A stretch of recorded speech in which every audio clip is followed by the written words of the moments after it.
Alright, so let's generate some good image. So click on Explore GPT and on search bar just search your like photo, and you need to select this one here, Photorealistic image GPT, and start chat. Now here you need to give a prompt that you wanted to make your image like realistic. So I have already copied the prompt from my another screen here. There you go. Now I'm just pasting and sending this to GPT here, and then simply hitting confirm. Note that guys, I'm using a free plan.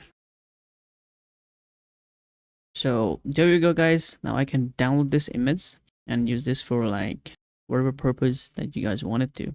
And this is looking pretty much realistic. As you guys can see, everything here, terrain, mountain, sky, this look like natural. Well, it's really cool. Yeah, this is it guys. This is how you should generate a realistic photo using ChatGPT for free. Thank you so much for watching. See you guys in the next video. Peace.